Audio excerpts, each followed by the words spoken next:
देखिए rotational motion, इसमें लगभग आपके कुछ टॉपिक हो चुके थे, मैं अभी भी डिस्कस कर चुका हूँ आपका। जैसे कि मोमेंट ऑफ इनर्शिया जिसका कि मान था I = summation of mr square, ये हो चुका है आपका। रेडियस ऑफ गायरेशन हो चुका है, ऐसे कैसे दिखाते हैं हम लोग।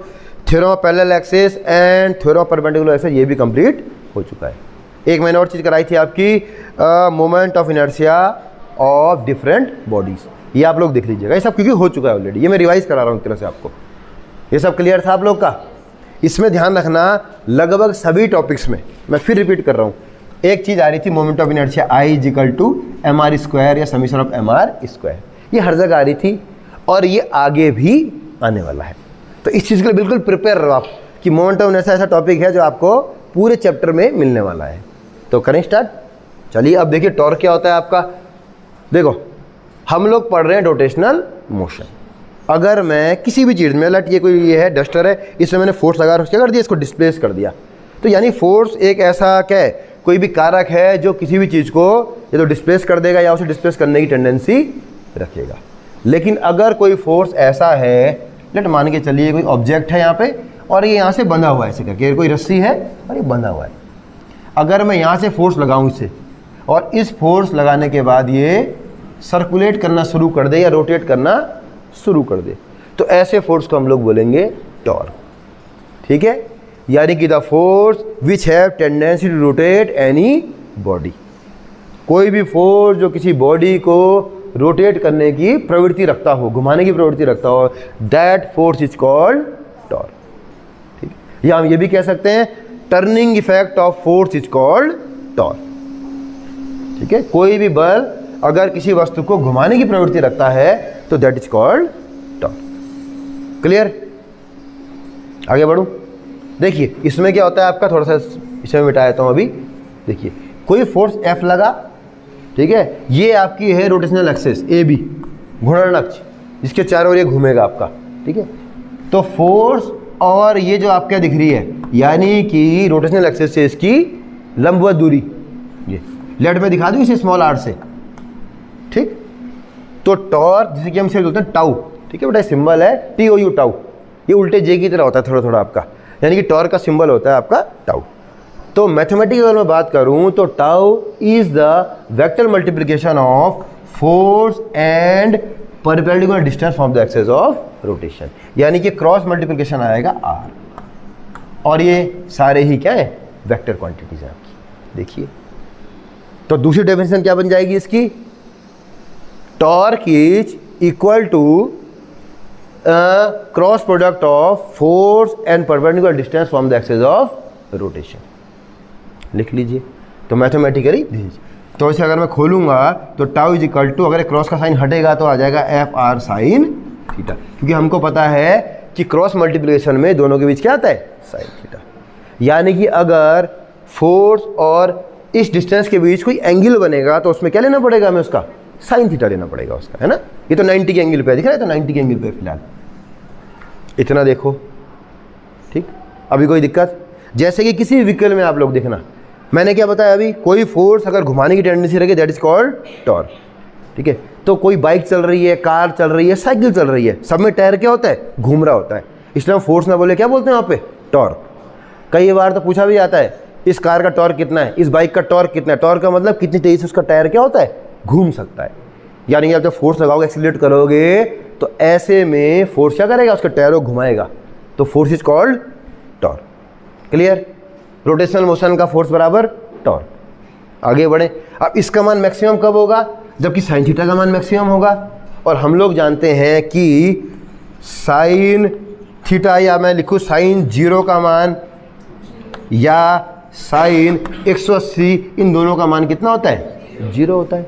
तो यानी कि अगर कोई भी फोर्स और रेडियस, ध्यान देना अब मिटा रहा हूँ इसे, है ना, ये कोई बॉडी है, अगर जो फोर्स होगा आपका वह r के साथ 0 एंगल पे होगा, या तो फोर्स ऐसे लगा होगा या फोर्स ऐसे लगा होगा 90 के एंगल पे, तो दोनों ही केस में क्योंकि r और f के बीच एंगल 0 बनेगा, ऐसे में torque is equal to 0, because the value of sine 0 और 180 इज 0, तो टॉर्क का मान कितना हो जाएगा, 0 हो जाएगा।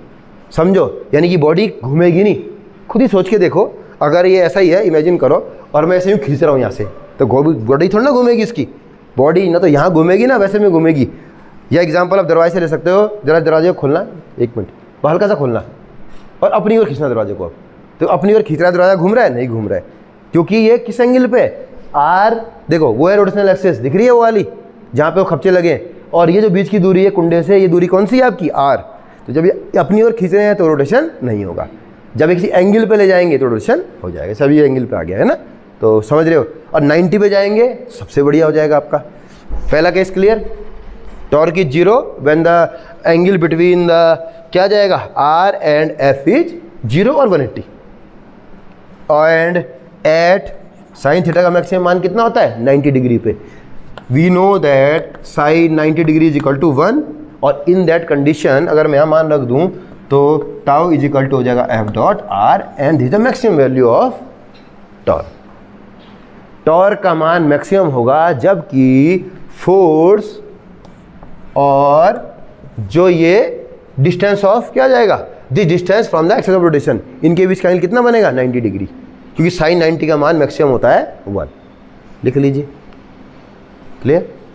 जैसा कि आपको पता ही है, अगर मुझे इसको घुमाना है तो कहाँ से फोर्स लगाऊंगा, देखो मैंने 90 पे लगा रखा है फोर्स। अगर ये मैंने रखा है माना जस्ट यहाँ पे एक मैंने वो बांध दिया कोई बॉब, अब मुझे घुमाना है तो यूँ करके तो करूँगा, यूँ करके मारूंगा 90 पे, घूमने लग जाएगा, ऐसे करके घुमाएंगे हम लोग। ये क्लियर, आगे बढ़ूँ तो this is the concept of torque, ठीक है। सेम ऐसा ही से देख लो, पहले क्लियर हुआ तो आगे बढ़े। अब ऐसा ही देखिए, जैसे कि रोटेशनल मोशन में फोर्स को टॉर्क बोलते हैं, वैसे ही एक और टॉपिक आता है, ये है एंगुलर मोमेंटम।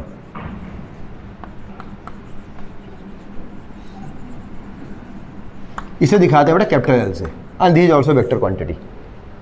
कोणीय संवेग, वहां तुमने पढ़ा रेखीय संवेग, यहां पढ़ोगे कोणीय संवेग, and that is called angular momentum.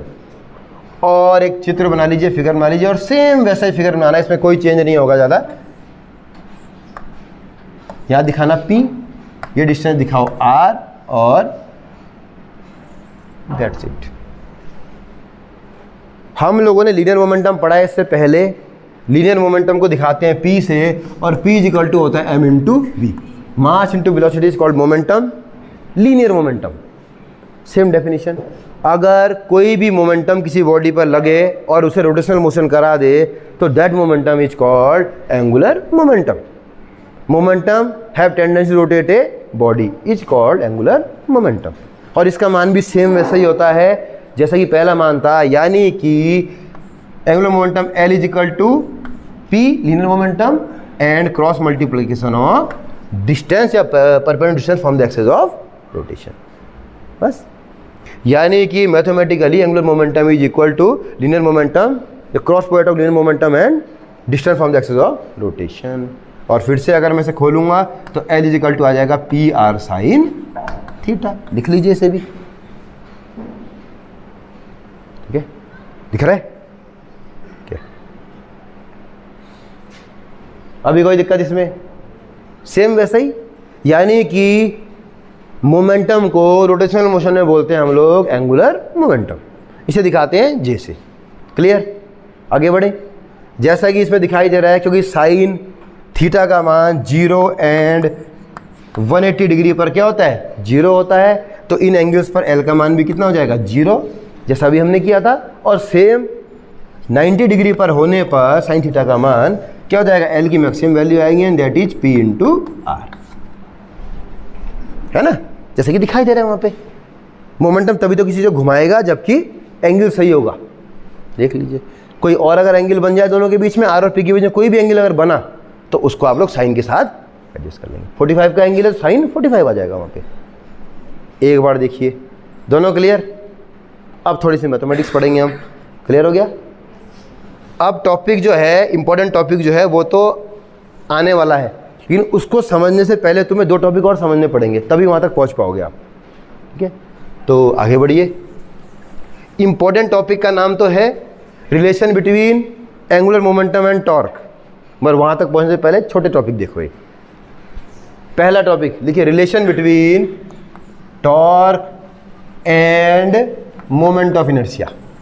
सब ऐसे लिख रहा हूँ मैं, relation between torque end moment of inertia, यानी कि टाउ और आई के बीच में संबंध कम पूछता है, कभी कभी पूछ भी लेता है, और बहुत आसान है। करूँ स्टार्ट? अभी अभी हमने किया है कि टाउ इज इक्वल टू होता है f r sine theta. If theta is equal to 90 degree then tau is equal to हो जाएगा एफ डॉट आर। ये हमको पता है। आगे बढ़े। Force is equal to Newton का सेकंड लॉ से we know that because force is equal to mass into acceleration, मैं मान रख रहा हूं, तो टाउ इज इक्वल टू हो जाएगा एम ए और आर। अभी तक कोई दिक्कत? ठीक है। न्यूटन का second law force is equal to mass into acceleration मैंने मान रख दिया, और क्योंकि हम रोटेशनल मोशन में चल रहे हैं तो एक्सेलरेशन भी कौन सा वाला आएगा? रोटेशनल मोशन वाला। और linear acceleration a is equal to r dot angular acceleration, जिसको दिखाते हैं अल्फा से, तो ए की जगह मुझे रखूंगा आर अल्फा, तो यहां से आ जाएगा फिर tau is equal to m तो वैसे ही रहेगा, ए की जगह आ जाएगा बेटा आर डॉट अल्फा, लिख लो, और आर तो पहले से ही है। Simple mathematics. F R, F की जगह एम ए रखा और ए की जगह फिर से मैंने रख दिया आर अल्फा। अब सारे टर्म सर्कुलर इस रोटेशनल मोशन वाले आ गए बस। अब देखिए tau is equal to m है आर इंटू आर बराबर आर स्क्वायर, तो एम आर स्क्वायर को रख दो ब्रैकेट में और बाहर बचा आपका अल्फा, लिखिए। और वी नो दैट, अभी बताया था मैंने आपको, जानबूझ के पहले लिखा था, m r square is equal to I and I is called moment of inertia, तो मान रखेंगे तो tau is equal to I and that is relation. यही तो निकालना है, relation between tau and I. देखो कभी कभी पूछता है, बहुत ज़्यादा नहीं पूछता। देखिए मैंने क्या किया, ठीक है, यानी कि इन दोनों के बीच संबंध है। न्यूटन का सेकंड लॉ लगाया, एफ बराबर एम ए बराबर फिर आर अल्फा, और यहाँ से मैंने एम आर स्क्वायर को एक साथ कर लिया। सॉरी, ये होल स्क्वायर नहीं आएगा, एम आर स्क्वायर ऐसे आएगा, ठीक है, स्क्वायर। ये क्लियर? मेरे ख्याल से बहुत टफ नहीं है, कर लोगे ना इसे। अगला topic, relation between L and I, यानी कि relation between angular momentum end moment of inertia. मैंने बताया था ना, आई तुम्हें छोड़ेगा नहीं, आई रहेगा पूरा बना हुआ। तो relation between L and I, और सेम टेक्निक यही है, बिल्कुल यही टेक्निक यूज करेंगे हम। देखो कोई अंतर नहीं है बिल्कुल। अभी अभी हमने निकाला है कि angular momentum L is equal to होता है P R sine theta, and at if theta is equal to 90 degree then L is equal to आ जाएगा पी इंटू आर। ठीक, वी नो दैट कि मोमेंटम या न्यूटन के फिर से सेकंड लॉ से momentum p is equal to होता है मास इंटू वेलोसिटी, मान रखिए यहाँ पे, तो L इज इक्वल टू आ जाएगा एम वी इंटू आर।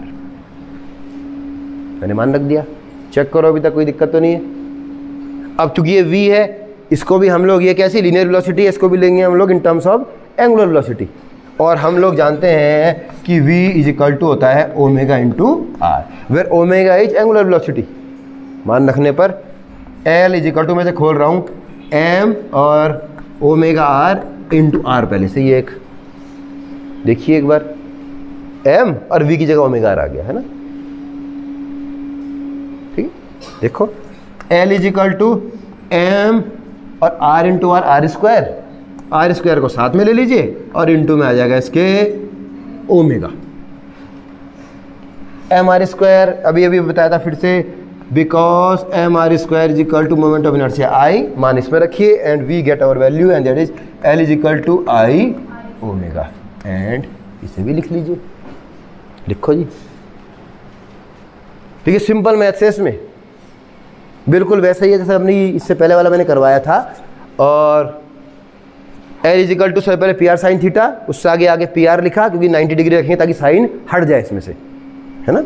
उसके बाद फिर से P is equal to m v and V is equal to omega r, सारे मान रखो, उसमें से एम आर स्क्वायर को एक तरफ करो and we get our real that is L is equal to I omega. एक बार देखिए यहाँ तक किसी को दिक्कत आ रही है?